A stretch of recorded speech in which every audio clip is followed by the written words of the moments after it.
नमस्कार आदाब, मैं हूं मौसम खान और आप देख रहे हैं यूथ कनेक्शन।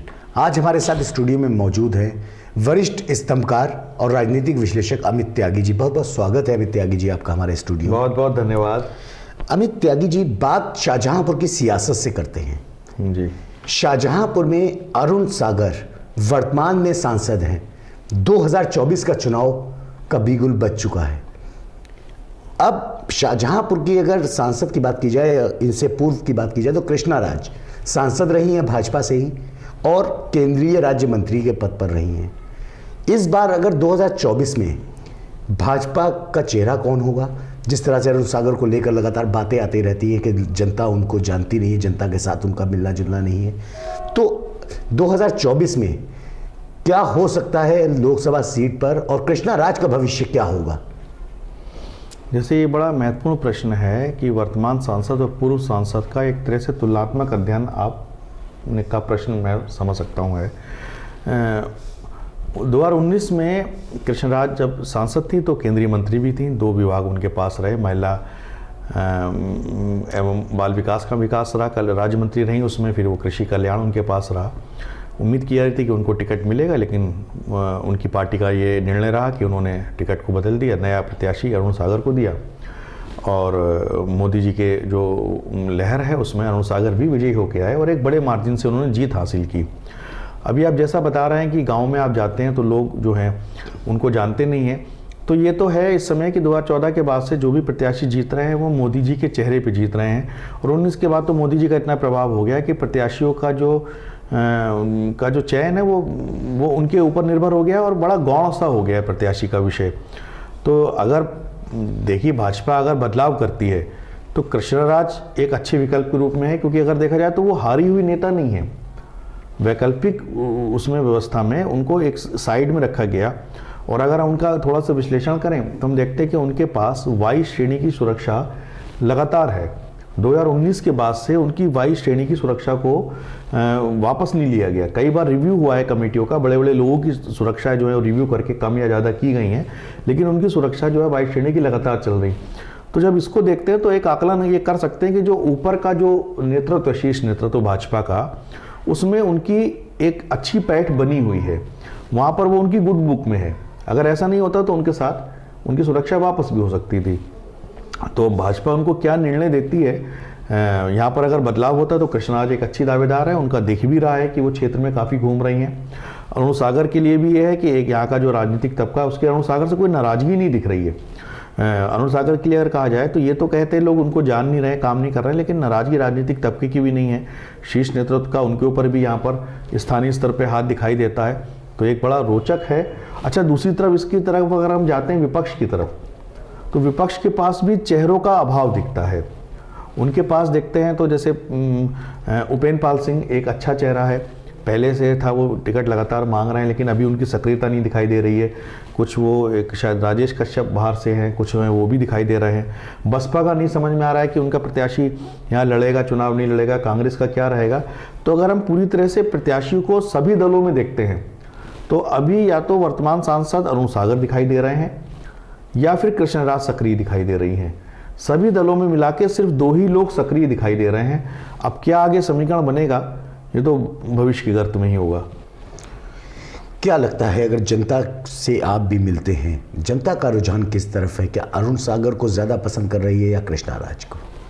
देखिए, जिस तरह से कृष्ण राज ने दौरे शुरू किए अभी बीच में देखते हैं कुछ समय से, और जो उनके हम सोशल मीडिया वगैरह पे देखते हैं फोटो वगैरह, उसमें दिखता है कि एक बड़ा भीड़ उनके पास आने लगी है। तो ये तो है कि जो कार्यकर्ता है वो उनके साथ जुड़ रहा है। उसकी एक वजह भी दिखती है कि जो भाजपा का मूल कार्यकर्ता है वो अभी भी अपने आप को उपेक्षित महसूस करता है। क्या हुआ कि जब 19 में उनका टिकट कटा था, उसके बाद से अगर देखें तो बाहर से आए प्रत्याशी को राज्यसभा का सांसद बनाया गया, फिर मेयर के चुनाव के लिए भी बाहर से आए, एमएलसी और बाकी सब कई चीज़ों में जो पद मिले भाजपा की तरफ से वो बाहर से आयातित लोगों को मिले। तो जो भाजपा का जो मूल कार्यकर्ता है, जो संघ से जुड़ा स्वयंसेवक है, वो उनके साथ अपने आप को समायोजित नहीं कर पाता। अगर कैडर के रूप में देखें तो हरिप्रकाश वर्मा या जेपीएस राठौर 2 ऐसे व्यक्ति हैं जो आपके भाजपा के मूल कैडर से आए हुए व्यक्ति हैं। तो जो कार्यकर्ता है वो हमेशा उसके साथ ही कनेक्ट हो पाता है जिसके साथ उसने कार्य किया हो। कृष्णराज की सक्रियता होते ही कार्यकर्ताओं में एक जोश दिखने लगा, कार्यकर्ता जो है उनको साथ जुड़ने लगा। तो अगर इस रूप में देखें तो कृष्णराज की सक्रियता से भाजपा को फायदा होता दिख रहा है। अब कृष्णराज का उपयोग पार्टी किस रूप में करती है, क्योंकि एक बड़ी महत्वपूर्ण बात इसमें मौजम भाई एक और भी हम देखते हैं कि कृष्णराज के ऊपर निगाह हम विपक्ष के लोगों की भी देख रहे हैं।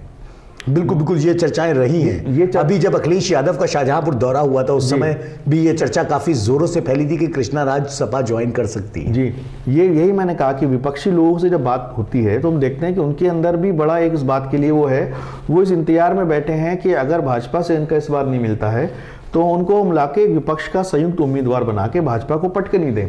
अब ये चीजें जब कृष्णराज से कई बार इस बारे में बात हमने की तो उनका कहना ये है कि नहीं, मैं तो मूल रूप से भाजपा की हूँ और मैं अयोध्या की बेटी हूँ और मैं तो भाजपा के साथ ही रहूंगी। पार्टी ने अगर मुझे 19 में मुझे टिकट नहीं दिया या 22 में भी शायद वो पुमाई से टिकट मांग रही थी, मैं भाजपा को नहीं छोड़ूंगी, लेकिन अंदर की राजनीति तो भाजपा के कार्यकर्ता। सही बात है बिल्कुल, क्योंकि सियासत में ये नहीं समझा जा सकता है, क्योंकि 24 तारीख को आपको याद होगा शाहजहांपुर में मेयर का चुनाव जब हो रहा था, 24 तारीख को नामांकन होना था, 23 तारीख को रविवार के दिन अचानक जो सपा की प्रत्याशी थी, जो लगभग शाहजहांपुर से जीत दर्ज करने वाली प्रत्याशी थी, अचानक शाम में 5 बजे भाजपा ज्वाइन कर लेती हैं। 24 तारीख को सपा से नामांकन ना कराकर उनका भाजपा से नामांकन होता है और आज वो मेयर बनी हुई हैं।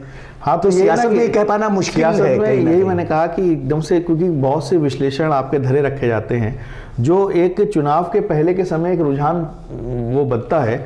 जैसे अभी देखिए, जब स्वामी प्रसाद मौर्य जब तक भाजपा में थे तब तक एक समीकरण शाहजहांपुर में बन रहे थे, कुछ लोग टिकट कट सकते हैं।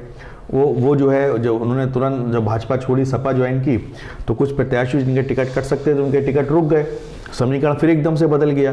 तो क्या समीकरण होंगे, ये तो जितना हम और करीब पहुंचेंगे उतना बेहतर समझ पाएंगे। लेकिन शाहजहांपुर की सियासत बड़ी रोचक स्थिति में और एक बड़े रोचक मोड़ पे खड़ी हुई है। शाहजहांपुर की अगर बात की जाए तो अक्सर ये भी आरोप लगते रहते हैं सपा के ऊपर कि सपा भी कहीं ना कहीं भाजपा की बी पार्टी का काम करती है। तो क्या लगता है, क्या कुछ ऐसा है? लोगों में लगातार चर्चा रहती है। अब ये जो है चर्चाएं जब होती हैं तो कहीं ना कहीं ये तो बात तय है कि थोड़ा सा अगर धुआं है तो कहीं आग होगी। अब ये कई बार होता है, धुआं छोटा होता है, धुआं बड़ा दिखा दिया जाता है, ये संभव है। जिस तरह से यहाँ के समीकरण दिख रहे हैं, सपा के प्रत्याशी जब टूट के भाजपा में आ रहे हैं तो ये तो दिख रहा है कि कहीं ना कहीं समन्वय पहले भी इन सबका हो सकता है। क्योंकि ये सारे जो लोगों की धारणाएं, जो उनकी सोच है, वो कहीं ना कहीं इस तरह साबित हो जाती है कि जब मेयर का चुनाव हुआ, सपा से कई मजबूत दावेदार अर्चना वर्मा के सपा छोड़ने के बाद भी थे, मगर उन एक ऐसा कमज़ोर कैंडिडेट उतारा गया सपा से जिसको जनता जानती नहीं थी। हाँ, इसको कह सकते हैं कि शायद उसका अस्तित्व भी नहीं था। बिल्कुल। अब यही तो चीज़ है ना कि सपा में जो विपक्ष है, जैसे अक्सर मैं इस बात को कहता हूँ कि भारत में सत्ता परिवर्तन से ज़्यादा आवश्यकता है विपक्ष परिवर्तन की। सत्ता हमेशा ही निरंकुश रही है, विपक्ष जब मजबूत होता है तो वो एक ठोस चीज़ें रखता है, एक विरोध करता है, मजबूत विरोध करता है, उसके द्वारा सत्ताएं रास्ते पे चलती हैं। जब विपक्ष कमज़ोर होता है या लचर होता है तो सत्ताओं को वो ना हिला पाता है, ना उनके लिए प्रयास करता है। जो शाहजहांपुर की स्थिति इसका आप जिक्र कर रहे हैं, यहाँ पर विपक्ष बहुत कमज़ोर स्थिति में है, इतनी कमज़ोर स्थिति में है कि वो अपने अस्तित्व की लड़ाई लड़ रहा है। अगर जब तक यहाँ का विपक्ष कमज़ोर नहीं होगा, माफ़ी चाहूँगा कि जब तक विपक्ष मजबूत नहीं होगा तब तक वो सत्ता को चुनौती नहीं दे पाएगा, और जब तक सत्ता को वो चुनौती देने की स्थिति में नहीं होगा तो जो सत्ता की समस्याएं हैं, जो सत्ता की निरंकुशता है या सत्ताओं के द्वारा जो उसमें अनियमितताएं होती हैं जिनसे लोग त्रस्त होते हैं, वो उसको भी रोकने की स्थिति में नहीं होगा। तो सबसे पहले विपक्ष को अपने स्वयं को मजबूत करना होगा ताकि शाहजहांपुर की जनता को सारे लाभ मिल सके। अमित त्यागी जी, आप लद्दाख एवं जम्मू कश्मीर अध्ययन केंद्र के सदस्य भी हैं जी। एक बड़ा मुद्दा कश्मीर का मुद्दा है, धारा 370 हटा दी गई, उसके बाद अब अगर बात की जाए तो पाकिस्तान के कब्जे में भी हमारी कुछ ज़मीन है और काफ़ी बड़ा एरिया है। लगातार भाजपा उसको भारत के कब्जे में लेने की बात करती है। क्या लगता है, क्या ये सिर्फ चुनावी लॉलीपॉप है या इसकी तरफ भी कदम उठाया जाएगा? देखिए, सबसे पहले तो एक स्पष्ट करें कि जो जम्मू कश्मीर का विषय है वो 2014 से नहीं 1947 से चला आ रहा है। उसकी गलतियां हैं जो सरकारों को सुधार करनी चाहिए थी, उसको सुधार करते करते समय लगा। 2019 में जब 370 हटाई गई तो पहला एक उसका जो पड़ाव था वो हमें प्राप्त हुआ। अब अगला विषय इस पे ये आता है कि हम जो कश्मीर का भूभाग है जो हमारे पाकिस्तान के कब्जे में, उसको हम कैसे ठीक करें।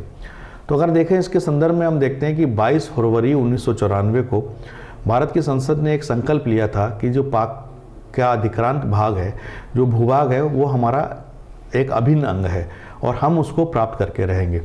तो भारत की संसद का ये संकल्प है कि जो पाकिस्तान के कब्जे वाला कश्मीरी भूभाग है, जिसमें गिलगित बाल्टिस्तान आता है, मीरपुर मुजफ्फराबाद का हिस्सा आता है, उसको हम लेंगे। उसमें बहुत सा कब्जा जो है वो चीन के कब्जे में भी है, सियाचिन के तरफ का है, कुछ मैनसर की घाटियाँ है, अक्साई चीन का इलाका है, सब चीज़ें जो है उसमें हम उनसे वापस लेंगे। तो ये उस समय 1994 में नरसिम्हा राव की कांग्रेस सरकार थी, तो ये उस समय का संकल्प है। अब ये उसके बाद कई सरकारें बदल गईं, कई दल बदल गए, अटल बिहारी वाजपेयी रहे, मनमोहन सिंह जी रहे, देवगौड़ा, गुजराल, अब मोदी जी हैं। तो भारत की जनता तो यही चाहती है कि जो कश्मीर का संकल्प उस समय संसद ने लिया था उसको पूरा किया जाए और जो कश्मीर का भूभाग जो पाकिस्तान ने उसको अधिक्रांत कर रखा है वो हमें वापस दिया जाए। तो उम्मीद है कि शायद इस पर जल्दी सरकारें कार्य करेंगी और हमें वो वाला भूभाग वापस मिलेगा। तो ये थे हमारे साथ अमित त्यागी जी। ऐसी और खबरों को देखने के लिए बने रहिए यूथ कनेक्शन के साथ।